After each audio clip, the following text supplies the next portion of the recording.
শোন ভাই, প্রথমে কিন্তু সব স্টার্টার গুলো খেয়ে নেবো।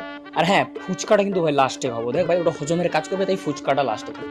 আর আরেকটা কথা মন দিয়ে তোরা সবাই শুনে নে, কেউ যদি জিজ্ঞেস করে যে তোমরা কোন সাইড থেকে, ছেলের না মেয়ের, একদম ভাই সোনু তুই ভালোভাবে মনে রাখ, তুই তখন বলবি আমরা ক্যাটারিং প্রমোশন থেকে এসেছি। তোরাও বলবি, নাহলে ভাই ফেঁসে যাবো কিন্তু। ভাই খাবারগুলো কিন্তু বেশ ভালো ছিল, হ্যাঁ দারুণ ছিল ভাই। মাটনটা তো বলিস না ভাই, একদম তুলতুলে।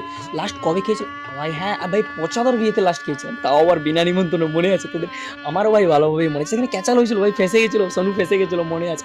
এখনই বাড়ি চলে যাবি ভাই? একটু তো দাঁড়া, এই তো খেয়ে আসলাম ভাই, এখনই কি বাড়ি চলে যাবি? একটু চোখটা তো সেঁকতে দে ভাই। এ ভাই, এই হোয়াইট লেহেঙ্গা পরা মেয়েটাকে কোথায় যেন দেখেছি ভাই। সেখানে কি ভাই, এটা রিয়া? না ভাই, মিথ্যে কথা বলিস না, এটা কিভাবে না ভাই, এটা কোনোদিন রিয়া হতে পারে? এটা অ্যাটলিস্ট রিয়া কি?